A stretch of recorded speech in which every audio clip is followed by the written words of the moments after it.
Hello, ഞങ്ങളിന്ന് ഇരിഞ്ഞാലക്കുട പോവാണ് കേട്ടോ. ജോലി സംബന്ധമായിട്ട് ചെറിയൊരു ആവശ്യമുണ്ട് ഞങ്ങൾക്ക് അവിടെ. അപ്പോൾ അതിന് വേണ്ടി ഞങ്ങൾ പോവുകയാണ്. ഞാനോട് കൂട്ടു പോവാണ്. അപ്പോൾ എനിക്കും കൂടി എളുപ്പമാവുമല്ലോ എന്ന് വെച്ചിട്ട് തിരക്ക് പിടിച്ച് പോകുന്ന ദിവസം അന്ന് ഗേറ്റട അതുണ്ടാവും. അത് ഉറപ്പാണ്.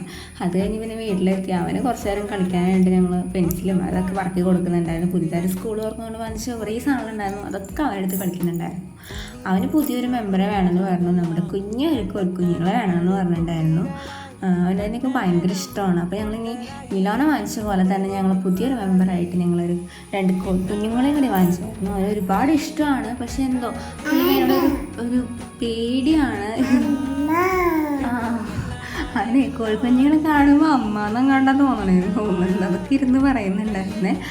അത് കഴിഞ്ഞ് അവന് ശരിക്കും പേടി തന്നെയാണ്. അവന് അച്ഛയുടെ പിന്നിൽ ഒളിച്ചിരിക്കുകയായിരുന്നു. അതിന് തൊടാനൊന്നും പോകുന്നുണ്ടായില്ല. അവിടെ നിന്ന് ഓർഡർ ഇടുക തന്നെയായിരുന്നു ചെയ്തത്. അച്ഛന് ഓർഡർ എടുക്കും.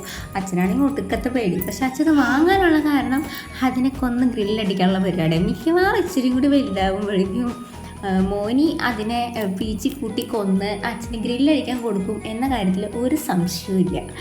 ഞങ്ങൾ ഈ പരിപാടികളെല്ലാം കഴിഞ്ഞ് തിരിച്ച് ഞങ്ങൾ ഇരിഞ്ഞാലക്കുട തന്നെ പോയി. പണിയൊന്നും നടന്നില്ലെങ്കിലും 2 ഷവർമ ഓർഡർ ചെയ്തായിരുന്നു. അവിടെ ചെന്ന് കഴിഞ്ഞപ്പോൾ ഇരിഞ്ഞാലക്കുടയിലെ വലിയ സംഭവമാണെന്നൊക്കെ പറഞ്ഞ് വലിയ മാസ് ഡയലോഗായിരുന്നു. എന്നാൽ എനിക്ക് ഇന്നേ വരെ ഇരിഞ്ഞാലക്കുടയിലുള്ള സാധനം പോലും വാങ്ങിച്ചിട്ടില്ല. എന്നാൽ പിന്നെ ഷവർമ വാങ്ങിച്ച് ശരിയും ഞാൻ ഞെട്ടിപ്പോയിട്ട് നമ്മുടെ കൈമുട്ടിൻ്റെ അവിടെ വരെ ഉണ്ടായിരുന്നു വലിയൊരു ഷവർമ. അത്രയും വലിയ ഷവർമ തന്നെയായിരുന്നു. ബഡ്ജറ്റ് ഫ്രണ്ട്ലി ആണ്.